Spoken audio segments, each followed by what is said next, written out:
성경 묵도하겠습니다. 사도행전 13장입니다. 21절과 22절 우리 두 절의 말씀을 함께 합독하겠습니다. 21절의 말씀부터 합독하십니다. 그 후에 그들이 왕을 구하거늘 하나님이 베냐민 지파 사람 기스의 아들 사울을 40년간 주셨다가 폐하시고 다윗을 왕으로 세우시고 증언하여 이르시되 내가 이새의 아들 다윗을 만나니 내 마음에 맞는 사람이라 내 뜻을 다 이루리라 하시더니. 아멘. 함께 인사하겠습니다. 할렐루야. 아멘. 옆분과 이렇게 인사하겠습니다. 하나님의 마음에 맞는 대통령을 선택합시다.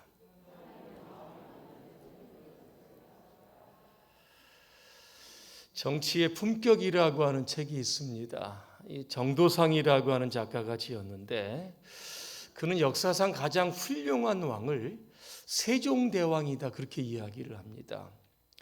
그가 말하는 세종대왕은 이렇습니다. 성격이 어질다 그랬습니다. 천재성이 있다 그랬습니다.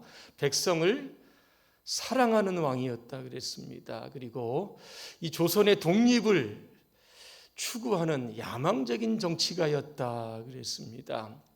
또한 그는 말합니다. 세종은 모든 국정을 의논으로 시작한 민주주의자였다 그랬습니다. 그리고 의견이 다른 신하들과는 끝장 토론을 통해서 만장일치를 이루어내는, 그래서 정책을 선택한 그러한 논쟁주의자였다 이렇게 소개를 하고 있습니다. 그가 말하는 이 세종이 성군이 될 그러한 자격을 첫 번째 이야기하는데 바로 이겁니다. 백성의 슬픔을 안고 그 슬픔을 끌어안았던 왕이었다 그렇게 이야기를 합니다. 그래서 세종이 펼치는 모든 정책, 모든 개혁의 중심에는 항상 백성들이 있었다는 겁니다. 그래서 백성들이 잘 살아가는 세상을 만들어냈다 그렇게 소개하고 있습니다. 제20대 대통령 선거가 이제 3일 앞으로 다가왔습니다. 이번 대선 여러분 보시면 굉장히 네거티브가 굉장히 난무합니다. 정책 이런 것들은 없고 상대방 부인들 이런 거에 대한 여러 가지 혐오만을 굉장히 부추기고 있습니다. 국민의 걱정, 아픔, 슬픔은 뒤로 한 채 상대의 어떤 비방만 일삼고 있는 그런 대선 정국이 아닌가 그렇게 생각이 됩니다. 하지만 플라톤은 정치에 무관심한 가장 큰 벌은 가장 저질스러운 사람들에게 지배를 당하는 것이다 그렇게 이야기를 합니다. 다시 말하면 국민이 정치에 조금 깊은 관심을 가지고 이번 선거 때는 분명하게 자신의 뜻을 표출할 수 있어야만 정치인들이 정신을 좀 차리고 그렇게 국민을 위한 정치를 할 수 있다라고 하는 뜻입니다. 이것이 바로 우리가 3월 9일 날 투표장으로 행해야 할 그러한 진정한 이유일 겁니다.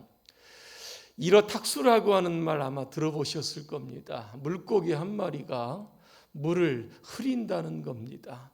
한 사람으로 말미암아 수많은 사람들이 지금 고통을 받는다라고 하는 뜻입니다. 여러분 아시는 것처럼 지난달 24일에 러시아가 우크라이나를 침략을 했습니다. 지난 3월 1일자 통계에 보니까 민간인이 227명이 사망을 하고 525명이 부상을 당했다라고 하는 그러한 집계가 있습니다. 이 푸틴 러시아 대통령이 이 우크라이나를 침공한 방식은 1938년에 체코슬로바키아를 놓고 영국, 프랑스 동맹과 대결하던 독일의 히틀러를 떠올리게 합니다. 히틀러같이 2차 세계대전을 일으켰던 구실이 여러분 무엇인지 아십니까? 독일과 인접해 있던 주 데타란트 지역의 독일계 주민들이 체코슬로바키아 정권에 억압을 받고 있다.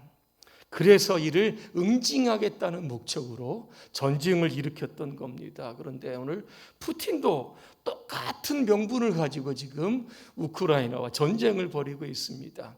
우크라이나 동부에 위치한 이 돈바스라고 하는 지역의 독립 승인 문제, 이거를 명분을 삼아서 지금 전쟁을 일으키고 있는 겁니다. 여러분 아시는 것처럼 히틀러는 제2차 세계대전을 일으키지만 영국과 미국의 연합군의 그러한 작전에 의해서 결국은 패배하고 자살로 비극적으로 생을 마감하게 됩니다.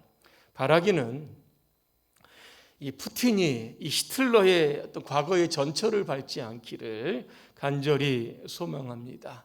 그렇게 하기 위해서는 당장 전쟁을 멈추어야 할 겁니다. 그렇지 않으면 역사는 푸틴을 21세기의 히틀러로 기억하게 될 겁니다.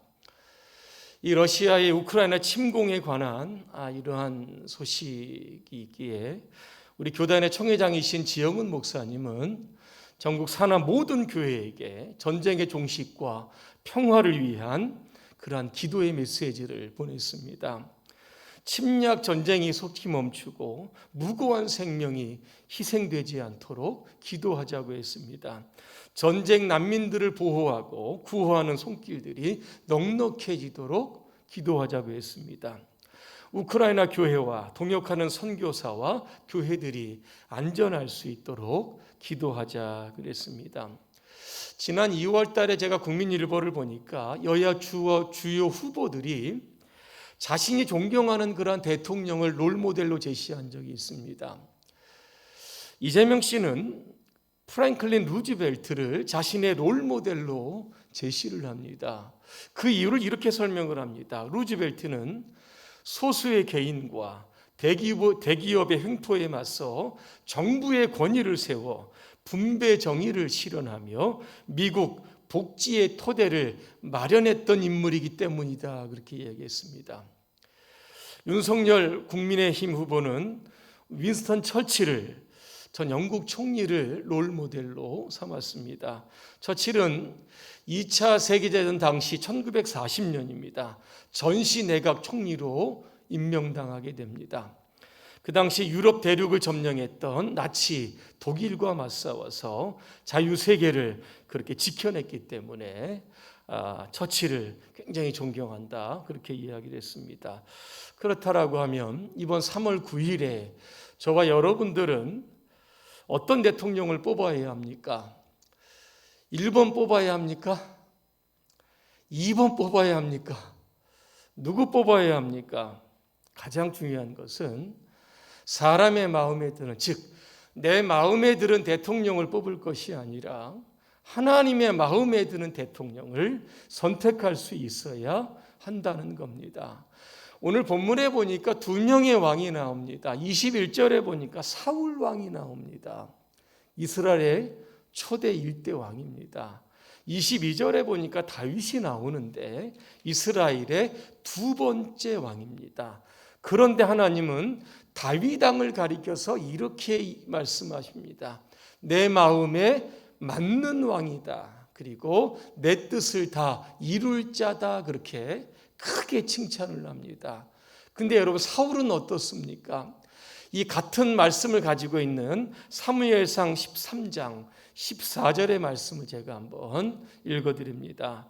지금은 왕의 나라가 길지 못할 것이라 여호와께서 왕에게 명령하신 바를 왕이 지키지 아니하였으므로 여호와께서 그의 마음에 맞는 사람을 구하여 여호와께서 그를 그의 백성의 지도자로 삼으셨다 그랬습니다.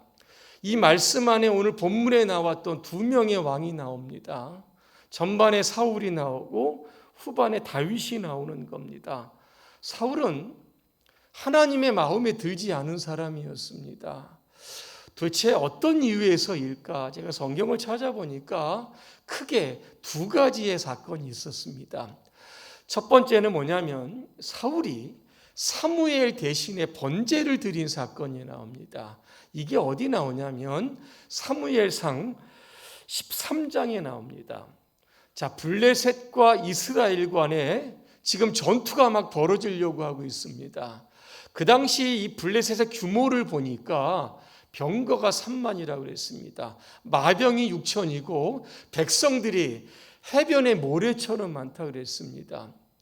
이스라엘 백성들이 그들을 보고 두려웠던 겁니다. 그래서 성경에 보니까 다 숨었다 그랬습니다. 어떤 군인들은 도망을 쳤다 그랬습니다. 사울과 남아있던 백성들은 떨고 있었다 그랬습니다. 근데 문제는 사무엘이 안 오는 겁니다. 분명히 오늘 온다고 했는데 안 오는 겁니다. 상황이 위중합니다. 있던 전사들도 다 흩어지게 됩니다. 그래서 사울이 뭐를 합니까? 사무엘 대신에 하나님께 번제를 드리게 되는 겁니다. 번제를 딱 마치니까 사무엘이 딱 도착을 한 겁니다. 왕이 도대체 행한 것이 무엇입니까? 이렇게 물어보니까 사울이 뭐라고 이야기를 합니까? 이렇게 이야기를 합니다. 백성은 내게서 흩어지고 있습니다. 당신은 오신다고 했는데 오지 않고 있습니다. 이스라엘 백성들은 블레셋 백성들은 지금 길갈로 내려와서 우리를 칠 준비를 하고 있었습니다. 그래서 부득이하게 내가 당신 대신에 제사를 드렸습니다. 이렇게 이야기를 합니다. 그 당시 번제를 드릴 수 있는 사람은 제사장입니다. 사무엘밖에 드릴 수 없는 상황이었습니다. 그런데 사울은 자신의 왕의 권한을 가지고 직권남용을 한 겁니다. 사무엘이 해야 할 일을 자신이 했던 겁니다. 즉 사울의 마음이 하나님께로 가 있는 것이 아니라 지금 위중한 상황을 보면서 자신의 마음이 흔들렸고 어떻게 하면 이 위기를 극복할 수 있을까 스스로 판단을 해서 결과적으로 자기가 번제를 드린 겁니다. 그러나 결과는 어떻게 됐습니까? 하나님도 잘했다 이야기하지 않습니다. 왜 사무엘을 더 기다리지 못했는가? 하나님이 도와주실 텐데, 이 전쟁에서 이기게 해주실 텐데, 결국 자기는 자기의 마음과 자기의 판단을 따라갔습니다. 이것이 결국 하나님의 마음을 거슬리게 했던 첫 번째 요인입니다. 또 하나의 사건이 있습니다. 사무엘상 15장에 나옵니다. 하나님께 사울에게 아말렉을 진멸하라 그랬습니다. 진멸이라고 하는 것은 사람이든 짐승이든 다 죽이라는 겁니다. 그런데 사울이 아말렉과 전쟁을 하면서 아말렉의 왕이었던 아각을 살려둡니다. 그리고 왕이 가지고 있던 짐승 중에서 가장 좋았던 것들을 남겨두는 겁니다. 나중에 사무엘이 보니까 짐승의 소리가 막 나는 겁니다. 그래서 물어봅니다. 어찌하여 왕이 여호와의 목소리를 청종하지 아니했습니까? 이렇게 물었더니 사울이 뭐라고 한지 아십니까? 길갈에서 당신의 하나님께 제사 드리기 위해서 좋은 짐승을 남겨두었다 이렇게 이야기를 합니다. 이때 사무엘이 아주 유명한 이야기를 합니다. 순종이 제사보다 낫고 듣는 것이 순양의 기름보다 낫다.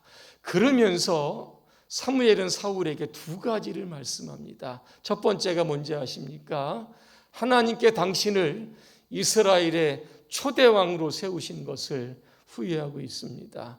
또 하나, 당신이 하나님의 말씀을 거역하였기에 하나님도 당신을 버리실 겁니다. 이렇게 말씀을 합니다. 여러분, 사울이 지금 했던 이 두 사건의 공통점이 뭡니까? 하나님이 이야기하시는데 듣지 않는 겁니다. 이것을 가리켜서 불순종이라고 하는 겁니다. 조금만 더 기다렸으면 어떠했을까? 진멸할 때 완전하게 진멸했으면 어떠했을까?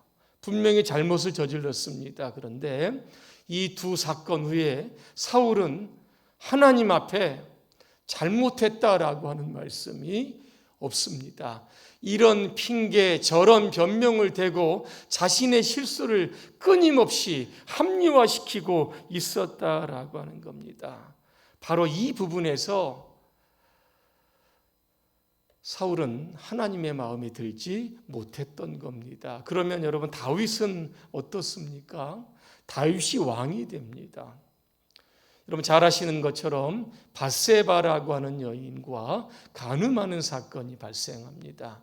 그리고 밧세바의 남편을 의도적으로 전쟁터에서 죽입니다. 남편이 없는 밧세바, 아내로 삼기에 딱 좋습니다. 그래서 아내로 맞이하게 됩니다.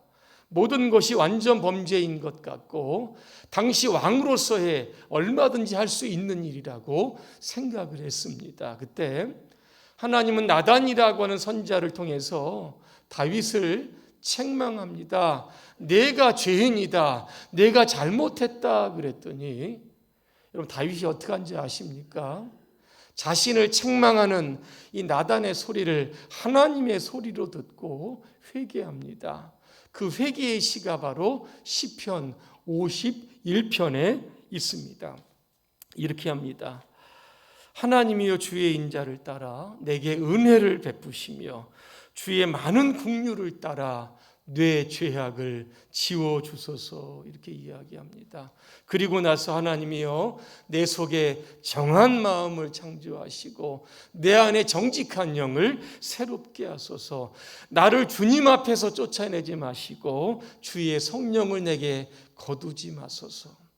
그는 엎드려 기도하는데 그 기도의 눈물이 침상을 띄웠다 그랬습니다. 온 이불을 적셨다 그랬습니다. 하나님의 마음에 맞는 사람은 누굽니까? 변명하는 사람 아닙니다. 자신의 실수를 끊임없이 합리화시키는 사람도 아닙니다. 잘못한 것이 있으면 겸손하고 솔직하고 정직하게 예, 제가 잘못했습니다, 이렇게 말하는 사람입니다. 이번 여러분 대통령 선거에서 자신의 죄를 겸허하게 인정할 수 있는 그런 지도자를 선택하시기를 주님의 이름으로 축복합니다. 두 번째는 화합과 통합의 정치를 이끌어갈 수 있는 지도자를 선택해야 하는 겁니다. 사무엘상 17장에 보면 다윗이 블레셋의 장수 골리앗을 죽인 사건이 나옵니다. 18장으로 딱 넘어가니까 전쟁의 승리에서 돌아옵니다. 여인들이 나와서 춤추며 노래를 부르는데 사울이 죽인 자는 천천이고 다윗이 죽인 자는 만만이다 그랬습니다. 사울이 이 소리를 딱 듣고 성경에 보니까 심히 불쾌해서 노했다 그랬습니다. 굉장히 화가 나는 겁니다.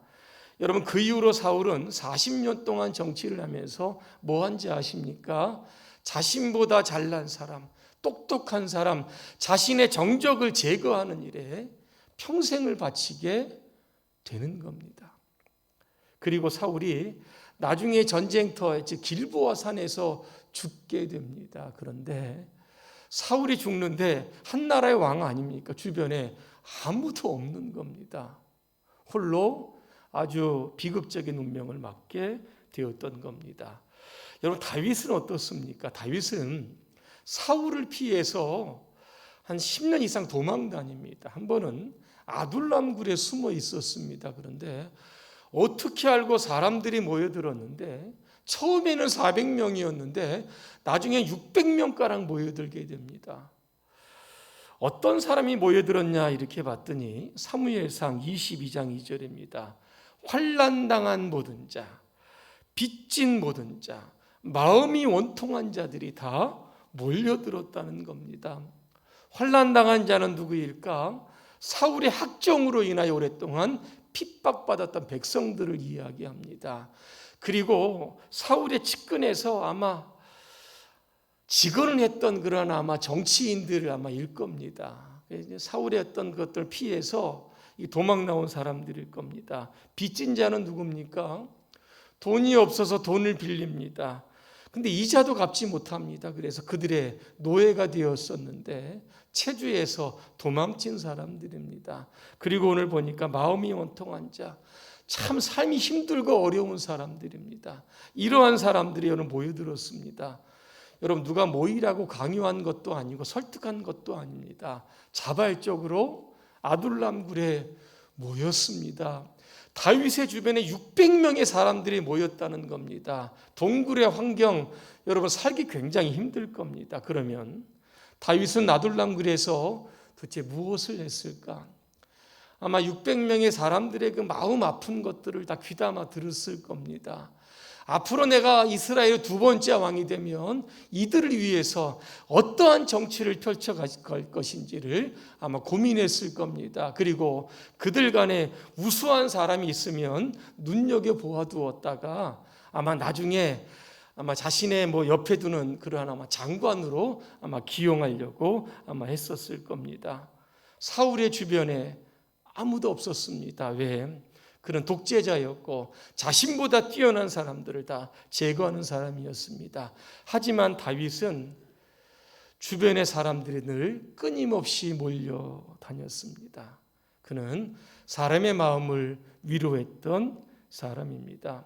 이번 여러분 대통령 선거에서 통합과 화합, 이 땅이 가장 소외되고 힘들고 어려운 그러한 사람들 좀 편에 서서 정책을 좀 만들어내고 그들을 좀 위로해 줄 수 있는, 보듬어 줄 수 있는 그런 다윗과 같은 그러한 지도자를 여러분 꼭 선택하시기를 바랍니다. 마지막 세 번째는 무속 신앙을 버리고 하나님을 신실하게 믿는 지도자를 선택해야 하는 겁니다. 사무엘상 28장에 보면 이런 사건이 나옵니다. 이스라엘이 블레셋과 또 이제 전쟁을 앞두고 있습니다. 그런데 사울이 불안한 겁니다. 근데 이미 사무엘은 죽었습니다. 자기가 하나님께 기도해도 하나님이 아무런 사인을 주시지 않습니다. 그때 여러분 사울이 했던 방법이 뭔지 아십니까? 신하들에게 용한 무당을 찾으라 그랬습니다. 그래서 신하들이 사울에게 소개시켜준 그런 무당이 있습니다. 엔돌의 신접한 여인이다 그랬습니다. 여러분 신접한 여인이 뭡니까? 죽은 자의 혼령을 통해서 미래를 알아보는 이 무당입니다. 성경에 보니까 이스라엘 땅이나 앞으로 들어갈 가나안 땅에서 가장 첫 번째로 이 제거해야 될 사람이 바로 무당이다 하나님 말씀하셨는데 오늘 사울은 그 무당을 찾아갔던 겁니다. 그리고 물어봅니다. 이스라엘과 블레셋과의 전쟁에서 이게 어떻게 될 건지를 하나님이 아닌 무당을 찾아가서 물어봤던 겁니다. 국민일보 2월 9일자에 보니까 개신교인들 4명 중 1명이 5년 새에 점을 본 적이 있다. 이런 기사가 나왔습니다. 한국 리서치가 발표한 결과에 따르면 우리나라 국민의 한 41%가 최근 5년 사이에 점을 봤다는 겁니다. 뭐 때문에 점을 봤냐 이렇게 봤더니 전반적인 인생사나 운세나 일상생활 관련해서 약 52%의 사람들이 점을 봤다는 겁니다. 또 그냥 재미로 봤다 이런 사람들도 굉장히 많았습니다. 여러분 종교인으로 볼 때 개신교인들 23%가 점을 본 적이 있다. 개신교인 10명 가운데 3명 정도 이 점을 보게 됐다는데 이들이 생각하는 점이 뭐냐면 점은 미신으로 보기 어렵다. 그냥 혹심으로 봤다라고 하는 겁니다. 이에 대해서 우리 손봉호 고신대 석좌 교수는 이렇게 이야기를 합니다. 신년 운세나 점을 보는 건 미신 행위다 그랬습니다. 여러분 사람이 점을 왜 봅니까? 미래가 불안하기 때문에 보는 겁니다. 근데 문제는 점이 우리의 미래를 알 수 없다는 겁니다. 우리의 미래는 하나님의 손에 달려 있는 겁니다. 잠언 16장 3절입니다. 너희 행사를 여호와께 맡기라. 그리하면 내가 경영하는 것이 이루어지리라 그랬습니다. 인간의 생사와 복 하나님께 있습니다. 세상 나라의 흥망성쇠 역시 하나님께 있는 겁니다. 비윤리적이고 비도덕적이고 비상식적인 이 미신을 신봉하고 따라가는 것, 이거 절대로 금해야 되는 겁니다. 요즘 대선 후보들을 보면 미신과 관련해서 이런저런 말들이 굉장히 많습니다. 대선 후보의 그 아내들까지도 미신과 밀접한 관련이 있다, 이런 것도 신문에 종종 나기도 합니다. 미신을 신봉하면 나라가 망합니다. 사울의 나라가 망했습니다. 하지만 하나님을 믿으면 그 나라는 흥합니다. 그 나라가 바로 다윗의 나라입니다.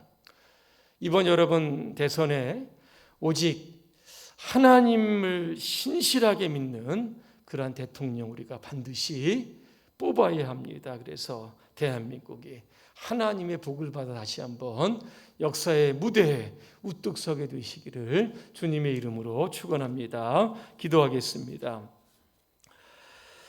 은혜로우신 하나님, 이번 대선에 하나님의 마음에 꼭 맞는 대통령을 선택하게 하여 주시옵소서.